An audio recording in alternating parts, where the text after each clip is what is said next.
Good morning, everyone. We're continuing with how to work with people based on Swami's wonderful little book about leadership. Let's start with a prayer. Heavenly Father, Divine Mother, Friend, Beloved God, Jesus Christ, Babaji Krishna, Lahiri Mahashaya, Swami Sri Yukteswar,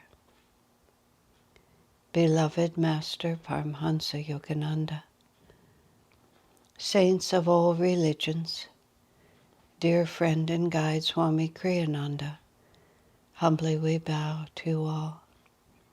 Help us to feel your guidance, your unconditional love, your friendship, your joy, so that we may move through this world in perfect harmony with our own true aspiration, which is to be your instrument, to live in your light.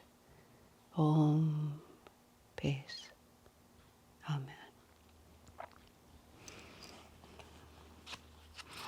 So, we are in the chapter 5 of this book. Leadership means service. And we're in page 2. In leadership, a garland of humility is more to be prized than any crown. Well, there you have it. He's talked so much about function versus position, taking responsibility, putting aside our own desires. So he just speaks it. What is humility? I think we would do well to spend a moment and define that word. Yogananda defined humility as self-honesty, which is an extremely interesting way to describe it, because people tend to think of humility as self-abnegation. I remember, for example, there was a woman friend of mine who was a musician. She played the flute, and she played really beautifully. And often after her performances, I would tell her, how much I enjoyed her playing. And she would always tell me, after I complimented her, she would say, oh, I really didn't play it very well. I wasn't feeling all that well, or I didn't rehearse enough, or I wasn't pleased with what I did. And then, I would reassure her that I thought it was wonderful. We would just have this ridiculous exchange. And finally, I grew tired of it.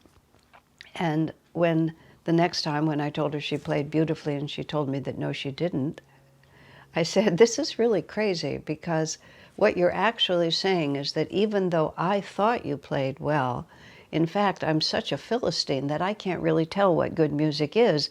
And you, being more skilled than I, can tell me that it was really a bad performance. So I'm complimenting you and you're insulting me. I said, this is the exchange we've been having all this time. Of course, that wasn't what she intended, but the fact of the matter was that was exactly what she was doing. And also, in the name of sort of not wanting or not feeling that she was worthy of praise, she forced me to pour more and more praise upon her. No, it was really a good performance. Oh, it was a bad one. No, it was really good. And so all this energy has to be directed to her. It was not appropriate, and it wasn't true, which was the real point. So what Master's statement that humility is self-honesty, and then this is how you follow it through. Maybe I'm a very good flute player. I mean, not me, but maybe this woman is a good flute player. She has a natural talent. She studied, she practiced. She puts her all into her performance. She does a good job. Now, it's quite possible that she could do a better job as she works harder and gets more mature. Maybe she'll get better. I'm not saying this is the apex of what you're ever going to do, but that doesn't mean it's not a respectable performance. And let's go all the way. Let's say she becomes the absolute best flute player of a generation. In fact, of a whole millennia. She's the best flute player ever. And then we cross over to all the countries of the world. She is the best flute player that has ever inhabited planet Earth in any time. Okay, she's done that. So it's planet Earth. So it's one tiny little planet in this huge galaxy of which there are billions of other stars, and who knows how many other inhabited planets, who knows how many other flute players. And then there are all these billions of galaxies, and all of them may have inhabited planets and flute players, and who knows if she'll stand up against them. And 200 years from now, who will remember her name or even care? And so all of that says, this is not really something upon which to hang my self-worth for all eternity, but I've practiced hard and I play well. And if I didn't play as well as I do, I wouldn't perform. I would keep practicing until I could perform. But it is what it is, but it's not more than it is. And I'm sure she gets a lot of satisfaction over being able to create such beautiful sounds through her flute. But life is more than just the sound of the flute. So humility is just seeing things as they actually are. And then when I say, you played the flute beautifully, she can say, oh, I'm so glad you enjoyed it. Because she doesn't have this huge complicated necessity to protect or defend or elevate her ego. It just is what it is. I'm so glad you enjoyed it. I know, because I do, the kind of work I do puts me personally in front of the people that I'm serving. You know, if I was an author, but author only, but not a speaker, an author often, they may receive lots of praise, but they're not directly in front of the people that they're pleasing. I mean, of course, authors can go on book tours and so on, but maybe you're an engineer and you create some fabulous product that people absolutely love, but nobody even knows your name, what to speak of your face. So whatever compliments come your way, you don't have to deal with them, but in a public position you do. But partly because of my experience with that woman and her flute playing, I know that the way to maintain humility is not to tell people that their taste is so bad, how could they possibly think that was good? And also, if it wasn't good, I should be working harder until it is good, because that's my responsibility. If I'm going to take their time, I need to give them the best that I can do. And if the best that I can do is the best I can do, that's all you can offer. And hopefully it's pleasing. And if it isn't, you have to think about what you want to do next. But my response is very simple, and it's the one, I don't like saying thank you, because when you say thank you, as I mentioned on Monday, even when I sort of habitually was saying to people for donating to support this ministry, thank you, and then I corrected myself. I don't like to say thank you, because that's like you're doing me a favor. And I'm grateful for people's enthusiasm for the mission of the Masters, for which I am the face right now. I'm very grateful for people's participation, because it affirms, you know, our shared desire to help bring light into the world. It thrills me not to be alone in this project, but you're not doing me a favor. We're all working together for something we all believe in. And if I've shared these teachings of Master and you've enjoyed it, it's not my personal aggrandizement that's the issue here. It's the fact that something inspiring happened. And as my friend Haridas said, when people would compliment him for speaking or chanting, and he was very talented in both, he would say, yes, something inspiring happened and I got to be there. I mean, he never took it like he was actually the causative force, but he was present. And so my way of saying it is, I'm so happy you enjoyed it, because I am so happy that they enjoyed it. But it takes the onus off of me. Or, yes, I enjoyed it too, which is also often true when there's a whole program of which I was some small part and the divine inspiration was really present. It's perfectly sincere for me to say, yes, it was a very inspiring morning. I'm not thinking that I was very inspiring. I was thinking that inspiration happened. And if I happen to be the mouthpiece for it, humility is self-honesty. It's whatever happens that, well, see, this is the fun of it. I mean, it's very explicit when you're working in the way that I am, but quite frankly, it's always true. The ego limits. Self-definition as an ego limits. All we have then is our own point of view and our own little willpower to recognize that we are just instruments for a greater reality, and our job is to attune ourselves with that greater reality and allow that greater reality to flow through.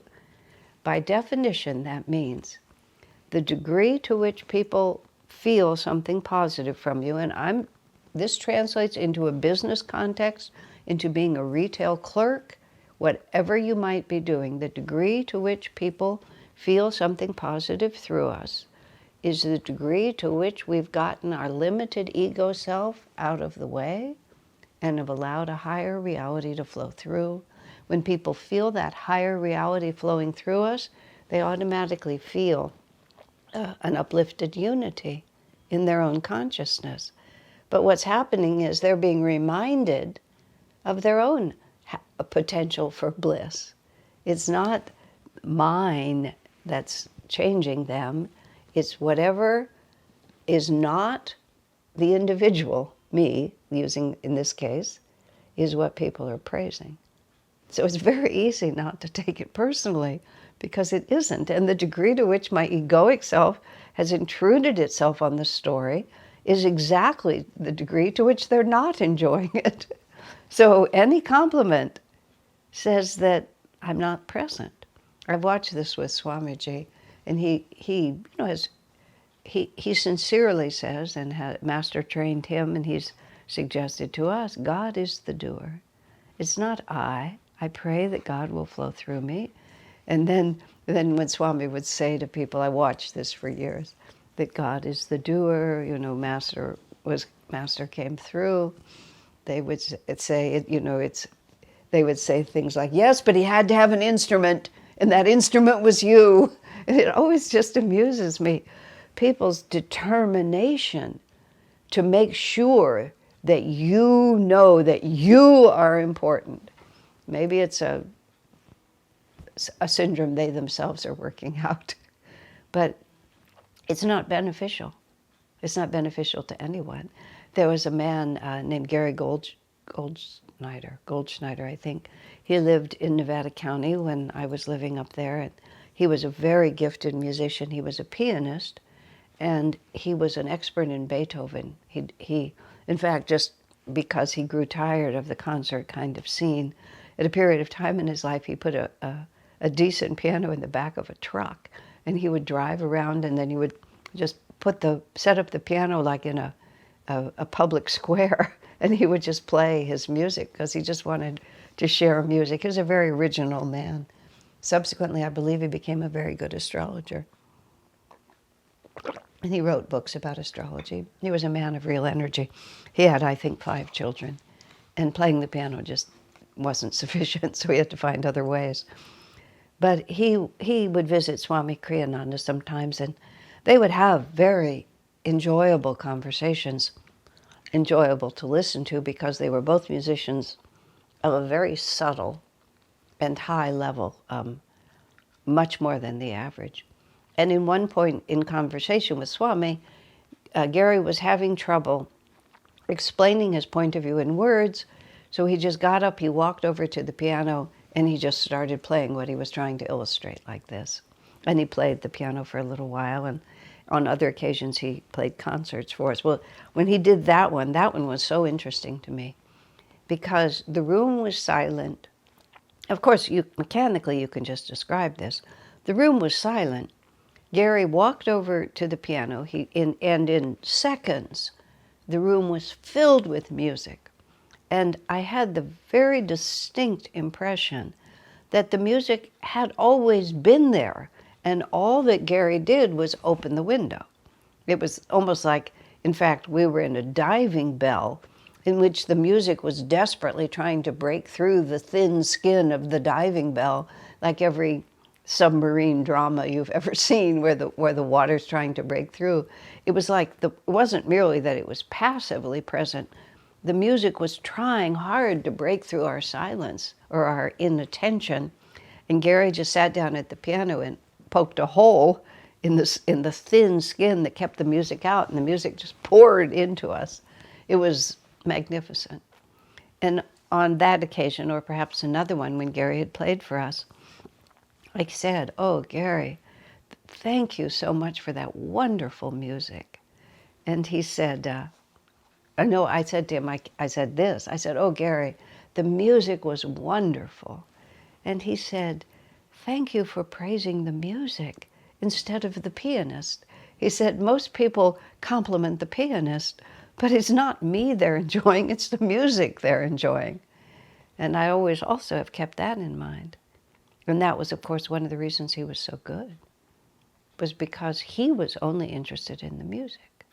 And so he just would open the door and let the music flood through. That's how Swami always talked about his own presentations of Master's teachings.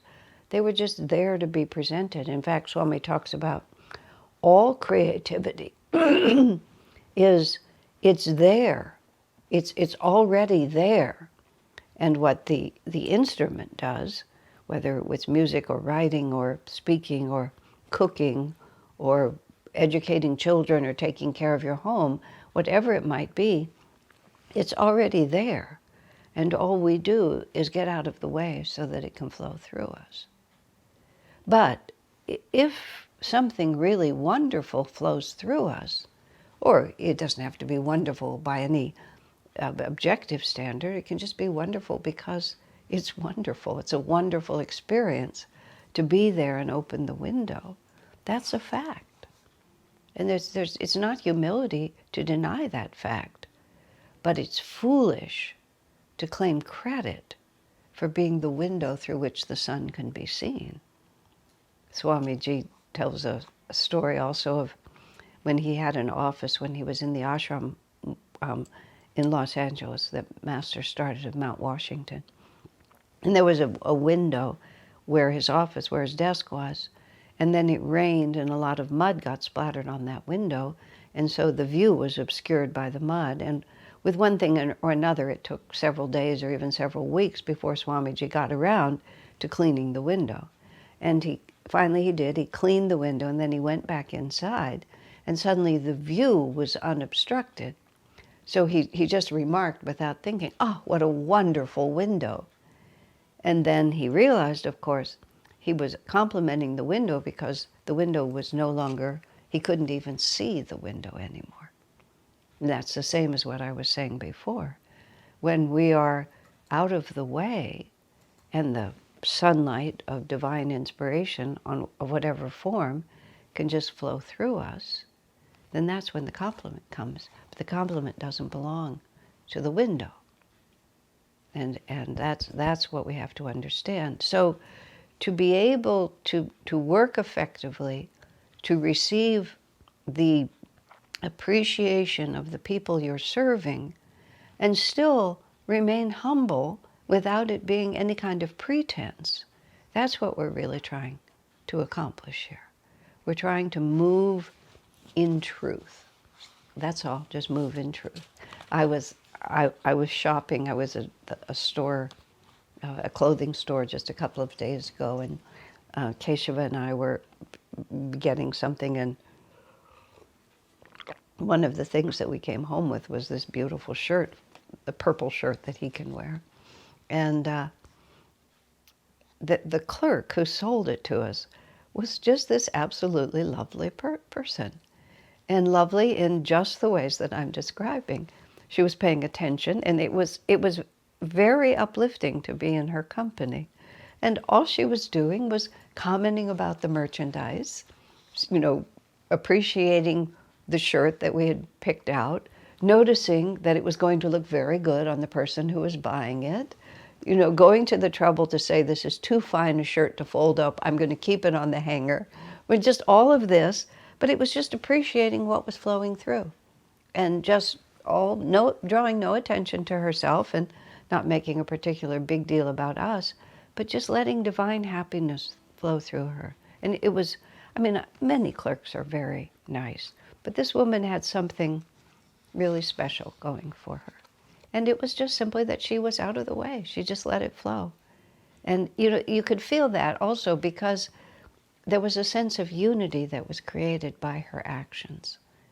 So it wasn't that we were admiring her personality, but it was the joy that was flowing through her awakened the joy in us, reminded us of the joy in the simple act of having a nice colored shirt.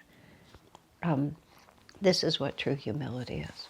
This is how a leader, and if a leader behaves in this way, you see what you're doing is you're awakening a higher awareness in all the people who work for you, and they might not even know why, but they will be happier working for you because they will be more in touch with their own higher nature the more you are. Now, the next paragraph, Swami says, think of Mahatma Gandhi, who insisted on traveling in third-class carriages on the train because, as he explained to someone who asked him, his reason for doing so was, there is no fourth class. Gandhi was very good at humility, and he was very good at turning things in such a way that the attention was off of him and the attention was onto the principles. Gandhi was in the habit of wearing a dhoti and a shawl. I think he often didn't even wear an upper garment. He would wear sandals. He would wear a dhoti, which is kind of like a piece of fabric that's tied in a certain way, like either like loose trousers or like a skirt. And then the chadar, the scarf around his shoulders. And he went to London, and when he was in London, as he became well known and so on, he had an appointment with the king, yes. And he was going to see the king, and he was dressed as he was always dressed. I mean, maybe he had a coat on because it was probably colder there, but he was not dressed in any way that was special or extra for the king. And someone said, "Are you sure you have enough clothing on to meet the king?" And Gandhi said, "Oh, I'm quite sure the king will be wearing more than enough for both of us."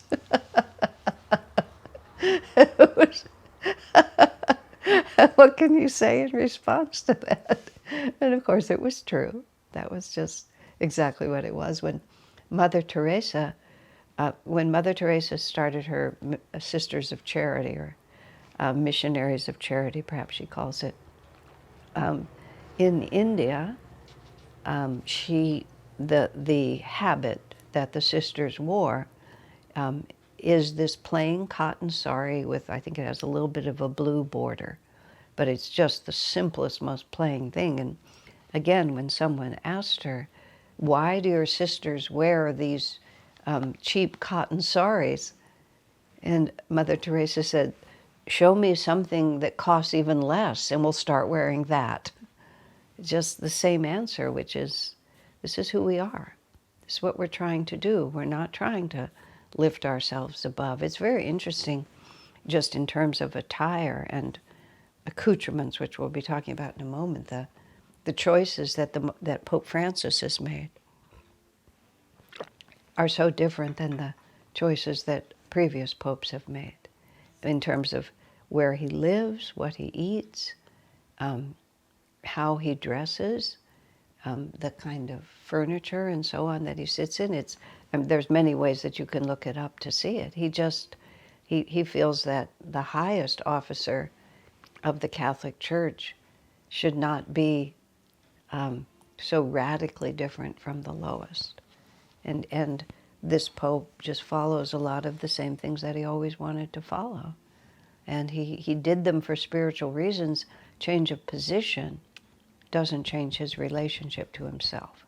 This is what Swami's trying to get us to understand. This is a function. And if we just think, now that I'm in this position, these are all the things I'm supposed to do, we get farther and farther away from the integrity of our own being, and that's going to weaken us. Of course, for a leader to be effective in the role he has little choice but to accept some, at least, of the outward symbols of authority. And so this is an interesting point. He has to accept at least some of them.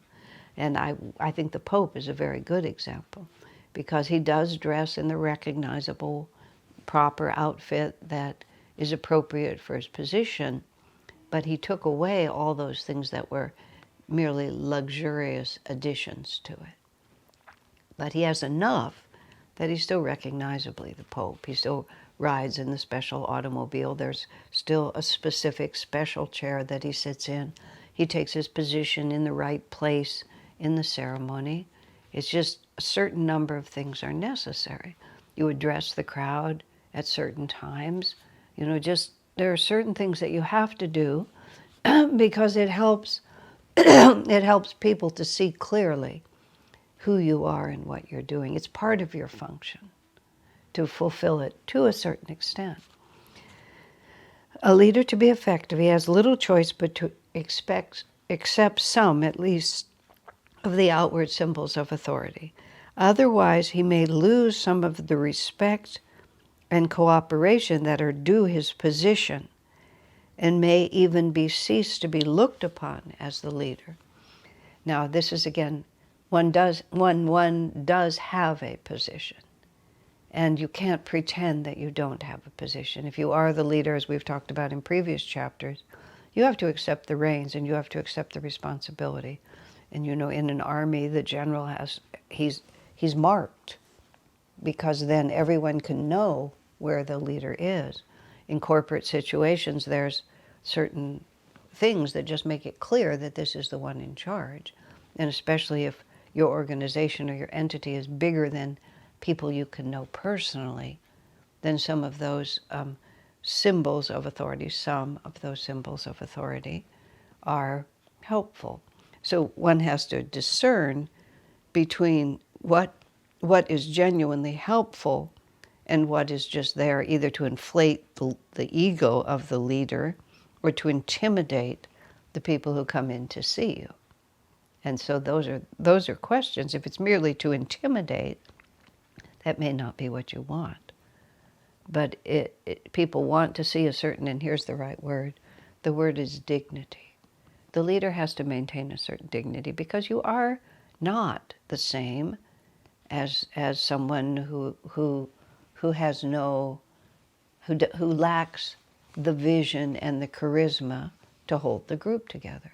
And so you need to move enough with that. You need to use what is available to you to support the magnetism of the position that you're in. You have to think that through for yourself. Part of the skill of leadership is knowing how many of the trappings of leadership one may safely ignore without risking the loss of one's followers' respect and cooperation. The stronger the leader, the fewer the symbols he will need. The weaker the leader, correspondingly, the more he will need. That's a very important point, isn't it? If you don't have a lot of personal charisma of magnetism, you might need the costume and the set in order for people to recognize that you may be the leader. But the more personal charisma that you carry, the less those things will matter to you. A friend of mine had the opportunity to meet Bill Clinton when he was president of the United States. And he had seen other people greeting this man, and sort of fawning was the only word that he could think of. And he was determined that when he was introduced to this man, he was going to not sort of fall into this. And my friend said it was so impressive, because as soon as he was standing in front of Bill Clinton, and especially when they shook hands, he said the man's magnetism just almost knocked him off his feet.